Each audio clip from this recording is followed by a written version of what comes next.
Ada 20 step, 20 langkah yang akan dia lakukan dari sekarang sampai 2 tahun ke depan. Sekarang ini nanti kita bahas ya. Jadi begini, langkah pertama adalah mengendalikan media mainstream di 194 negara. Saya ulangi lagi, globalis mengontrol media mainstream, media utama di 194 negara gitu ya. Amerika, Indonesia, Tiongkok, nggak peduli dia. Pokoknya kontrol 194 negara. Kontrol. Entah kontrol direct, indirect, payment, atau ada orang di dalam, terserah. Berapa lama melakukannya? We never know. Bisa 10 tahun, bisa 5 tahun, yang jelas mereka sudah mengontrol saat ini. Kemudian nomor 2, melepas virus yang sedikit deadly atau melepas virus yang lebih mematikan sedikit dibandingkan influenza atau flu gitu ya. Langkah kedua. Langkah ketiga, semua media yang di tangan dia dibuat berita-berita bahwa COVID menakutkan, mematikan. Anda lihat video di Cina ada orang mati berdiri, di Italia ada gini. Sahabat semua, itu by design, itu propaganda ya. Nomor 3, create fear, menciptakan ketakutan. Keempat, menyarankan total lockdown,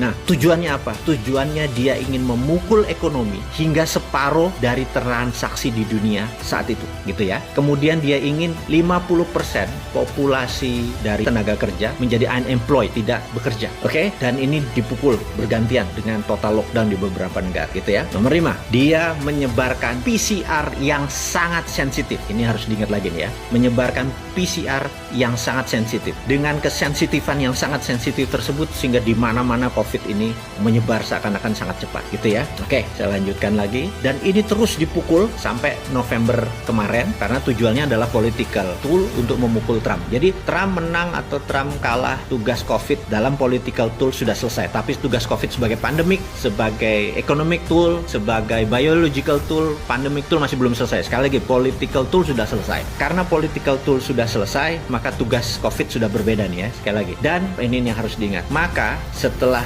banyak lockdown, banyak pengangguran, segala macam. Nah, ini yang paling penting. Akan diterbitkan placebo vaksin.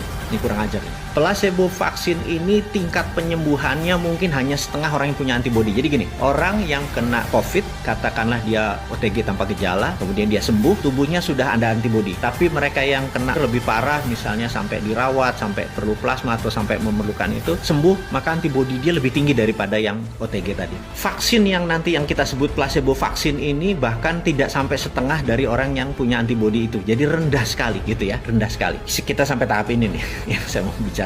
Lalu nanti, sekali lagi, ini belum terjadi. Ada 20, ini nomor 8. Saya ada beberapa yang saya skip sengaja ya, biar teman-teman terus intens dengan saya, intens dengan teman-teman di sosial media. Jadi, ini nomor 8. Nomor 9, nomor 8 itu apa tadi? Diterbitkan vaksin placebo. Ingat, kenapa vaksin placebo? 40 tahun AIDS itu beredar di dunia, belum ada vaksinnya. Sekarang kita mau nanya, kenapa nih 1 tahun mendadak ada vaksinnya gitu ya? Oke, kita sekedar skip, hanya pertanyaan kritis aja. Nanti setelah ini, setelah vaksin placebo ini diterbitkan, ini sekali lagi saya baca dari data apa yang dimaukan oleh para globalis. Yang nggak percaya teori konspirasi, anggap ini dongeng gitu aja ya. Setelah ini akan disebar PCR yang low sensitivity. Jadi ingat ya, tadi disebar PCR yang high sensitivity, sangat sensitif. Jadi semua orang akan jadi kena. Ini sekarang dibalik. Dia akan memberikan yang low sensitivity sehingga seakan-akan vaksinnya efektif. Sadis yang ngomongnya ya. Saya minta maaf nih. Jadi dengan ada PCR yang nanti disebar adalah low sensitivity, kesannya vaksin efektif. Ini apa efeknya? Efeknya manusia di seluruh dunia merasa vaksin,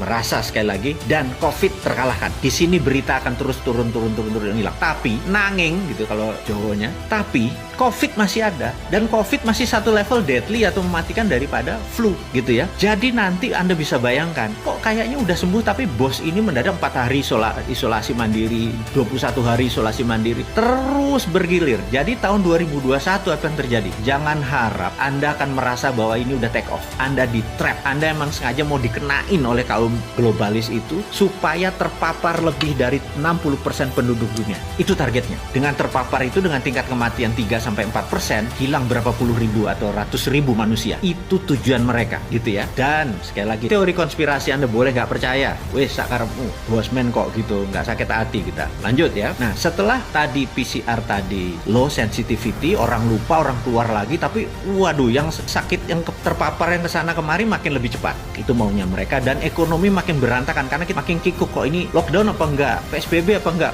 makin kusut. Dunia ke depan itu makin kusut gitu. Nah, lalu siap apa yang mereka luncurkan? Mereka akan meluncurkan digital currency ini yang sebenarnya mereka mau, gitu.